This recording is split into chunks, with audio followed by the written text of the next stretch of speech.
Hey everyone, I'm so excited today because we're going to be talking about inner conflict. So, if you've ever felt confused, indecisive, just second guessing every decision, this is for you. And don't forget, I've got a brand new 3-day free challenge to silence inner conflict. And if you want to be part of that, get started today. Comment silence below. Now, let's get on to the topic of today's live, which is what is the inner conflict? Why are we feeling it in the first place? And why should we silence it? Maybe it's telling us something. So let's start talking about where inner conflict comes from. There's many reasons why you might be feeling conflicted internally. We have conflicting values sometimes. And this is the main point. That's the first point that I want to make is that often we have conflicting values. These conflicting values might be you have a value of security, you value security and safety. But part of having security and safety is that there are certain walls and boundaries and things like that. But there's another value that you have that you value freedom. You don't want those walls and boundaries. You want to be able to feel free to do anything. And so, how do you balance both of these values without abandoning yourself, without going too much into the freedom or too much into the safety? And this is where our conversation starts today. These conflicting values can also be in relation to self development. There's a part of us that values self development and growth and transformation. But there might be another part of you that values contribution, being able to volunteer, give your time, have an effect on the community, and contribute to your environment. Now, when you're focusing on yourself and self development and self help, and it's all about the self, you neglect the outer community. When it's all about give, give, give, give, give, then you might neglect your own transformation and your own needs. And this is where the conflict arises. Often we have this in our life without even realizing it. And then we've got unmet needs. Unmet needs are something that we kind of get not just from childhood. When we talk about self, like inner child healing, for example, a lot of the times we talk about the unmet needs of the child. But I like to emphasize that even as adults, we can have unmet needs to the point where we're just constantly seeking out these needs, and all of our decisions are based on the fact that we need to get this need met. Let me give you an example from my own life. When I was single, right, and I had this need, I need a partner, I need a life partner. All my decisions were informed by, is this going to get me closer to having a partner, or is this going to get me further away? And in that process, I was actually abandoning myself. I was not listening to my intuition. And this is why it's really important to recognize that silencing your inner conflict is not about silencing your intuition.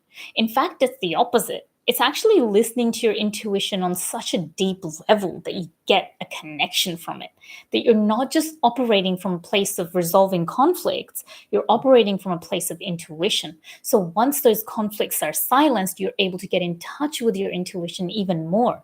Right now, you might be silencing your intuition by having so much inner conflict. And your focus is all on the conflict at hand without realizing, wait, what does my highest self want?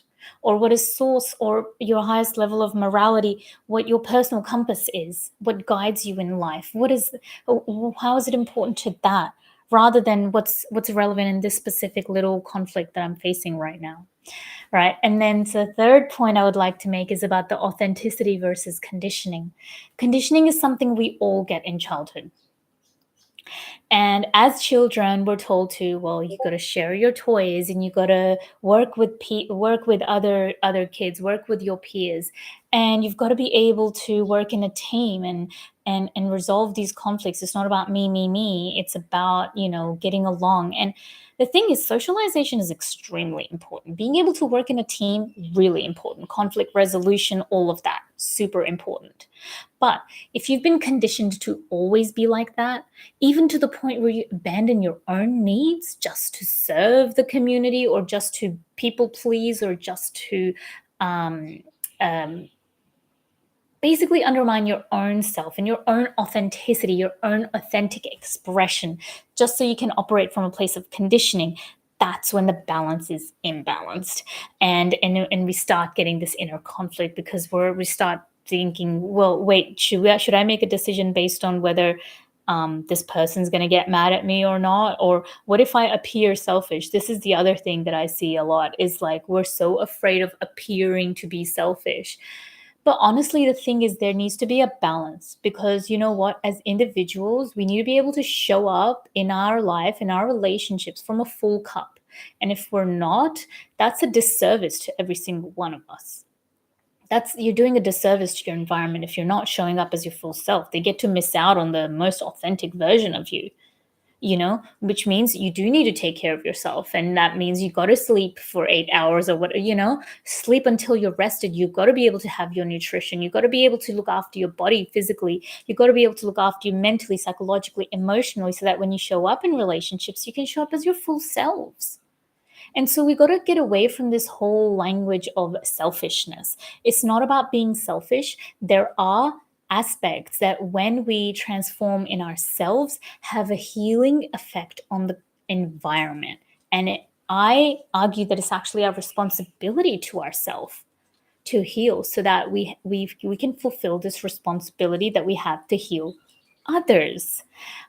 That's my personal philosophy, by the way. If you agree, or if you disagree, let me know in the comments below. Follow me for more if you're interested to explore this direction further with me. I believe that we need to have a little bit more loyalty to each other. Our loyalty has become to maybe our past traumas, or our stories, or our cultural norms, or the deconstructivism, or the or the religion of this, or the language of that, or the ethnicity of this, or the clothes, or the makeup, or whatever it is. Like these transient things. But what if our loyalty was to each other as humans?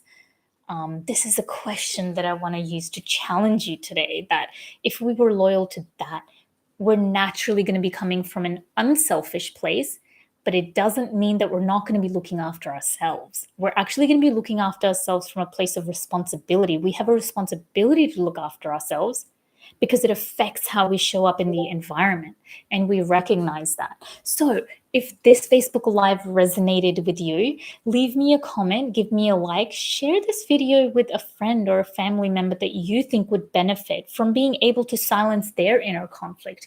Maybe they've got conflicting values without realizing. Maybe they're operating from a place of unmet needs, trying to always meet this need, but in the process, their intuition is silenced. Maybe they're so conditioned from the past relationships of their childhood that they don't even know what the authentic version of themselves looks like. I really hope to see you in the next Facebook Live. Until then, stay well. Bye.